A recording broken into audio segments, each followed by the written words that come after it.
بسم اللہ الرحمن الرحیم۔ ناظرین، کل سے سوشل میڈیا پر ایک بہت بڑی خبر ہندوستان کے حوالے سے، انڈیا کے حوالے سے چل رہی ہے کہ مشہور عالم دین اور مناظر جو کہ الحاد کے حوالے سے بہت بہترین کام کر رہے، اور یہ تو شہری انڈیا کے ہے لیکن اس وقت رہائش پذیر ہے امریکہ کے اندر، تو وہاں پر اب ہندوستان کے اندر ان کے خلاف ایک مقدمہ درج کر دیا گیا ہے۔ اب یہ مقدمہ کیوں درج کیا گیا ہے؟ تو اس حوالے سے جو تفصیلات سامنے آئی ہے کہ ایک ڈیبیٹ کے دوران ان سے کسی نے سوال کیا کہ آپ کے نزدیک کون سا گناہ سب سے بڑا گناہ ہے؟ آیا آپ کے نزدیک جو مورتی ہے اس کی پوجا کرنا یہ سب سے بڑا گناہ ہے یا اس کے علاوہ کوئی اور گناہ؟ تو مفتی اسد ندیم الواجدی صاحب نے کہا کہ جناب والا، شرک کرنا یعنی مورتی کی پوجا کرنا یہ میرے نزدیک سب سے بڑا گناہ ہے، یہ سب سے بڑا جرم ہے۔ تو اس پر پھر جو ہے وہاں پر ان کے خلاف مقدمہ درج کر لیا گیا ہے کہ اس نے ہمارے مذہب کی توہین کی ہے۔ حالانکہ یاد رکھیے کہ انہوں نے کسی کی مذہب کی توہین نہیں کی ہے، بلکہ انہوں نے اپنے اس عقیدے کا اظہار کیا ہے، اور ظاہر سی بات ہے کہ عقیدے کا اظہار کرنا جب اس سے سوال کیا گیا ہے اور اس حوالے سے اگر وہ معاملات کو چھپاتے تو یقینی طور پر یہ تو منافقت ہے، سمجھ آ رہی ہے؟ لہٰذا انہوں نے اپنے اس عقیدے کا اظہار کیا کہ سب سے بڑا جرم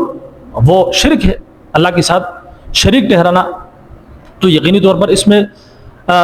دو رائے ہے ہی نہیں، بلکہ ہر مسلمان کی عقیدہ ہے، اور قرآن مجید کے اندر اللہ رب العزت نے واضح طور پر فرمایا کہ ان الشرک لظلم عظیم، بے شک شرک جو ہے بہت بڑا گناہ ہے، ایک بہت بڑا ظلم ہے۔ اور دوسری جگہ پر اللہ رب العزت نے کیا فرمایا؟ ان اللہ لا یغفر ان یشرک بہ ویغفر ما دون ذلک لمن یشاء، بے شک اللہ رب العزت شرک کے علاوہ جتنا بھی بڑا گناہ کر لے اللہ رب العزت اس کو معاف کر دے گا، لیکن شرک کو اللہ رب العزت کبھی معاف نہیں فرمائیں گے، کیونکہ شرک سب سے بڑا جو ہے وہ جرم ہے، سب سے بڑا گناہ ہے۔ اس لیے جو یاسر ندیم الواجدی صاحب ہے انہوں نے یہ جو بات کی یہ قرآن عینی قرآن کے مطابق، اس لیے تو قرآن مجید میں اللہ رب العزت نے کیا فرمایا؟ انما المشرکون نجس، جو مشرک ہے ان کے لیے کتنے سخت الفاظ استعمال ہوئے کہ یہ نجس ہے، ناپاک ہے، کہ جو اللہ کے ساتھ شریک ٹھہرائے، وہ لوگ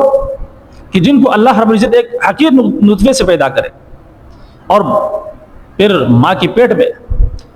ان کو باقاعدہ ایک خوبصورت سانچے میں ان کو پیدا کرے، ان کی اعضاء بنائے، اور پھر جب پیدا ہو جائے تو ماں کی چھاتیوں میں ان کے لیے دودھ جاری کر دے، اور پھر جب بڑا ہو جائے، طاقت میں آ جائے، اس رب کو چھوڑ کر کے اپنے ہاتھوں کی مورتی بنا کر کے اس کی پوجا کرنا شروع کر دے، اس سے بڑا بدبخت، اس سے بڑا ظالم کوئی ہو سکتا ہے؟ اس سے بڑا کم عقل اور شعوری حوالے سے عقل سے پیدل شخص ہو سکتا ہے کہ جو اپنے ہاتھوں کی مورتی بنا کر کے اس کی پوجا شروع کر دے؟ یہ تو جو بھی عقل مند انسان کو جس کے دل میں جس کے دل و دماغ میں ذرا برابر بھی شعور ہو، عقل و شعور ہو، تو یقینی طور پر وہ اس عمل کو بالکل غلط سمجھے گا۔ اس کے بارے میں 100% وہ کہے گا کہ جناب والا، اپنے ہاتھوں کی بنائی ہوئی مورتی وہ تو آپ نے خود اپنے ہاتھوں سے بنایا اور اس کی عبادت بھی کرے، اس کو مشکل کشا بھی بنایا ہوا ہے۔ تو لہٰذا یہی وجہ ہے کہ ہندو مذہب سے تعلق رکھنے والا وہ طبقہ، وہ نوجوان طبقہ جو عقل و شعور اور تعلیم رکھنے والا طبقہ ہے، وہ اسلام کی طرف آ رہا ہے، کیونکہ جب وہ دیکھتے ہیں اپنے مذہب کے بارے میں کہ جناب والا ہم اپنے ہاتھوں سے مورتی بناتے ہیں، اور ایک نہیں بلکہ مختلف مورتی بنا کر کے ہم اس کو اپنے سامنے رکھتے ہیں اور اس کی پوجا کرتے ہیں، جو کہ خود ہمارے محتاج، ہم نے ان کو اپنے ہاتھوں سے بنایا ہوا ہے، تو ہماری مدد کیسے کریں گے؟ جب وہ دیکھتے ہیں اسلام کے بارے میں، پڑھتے ہیں، ریسرچ کرتے ہیں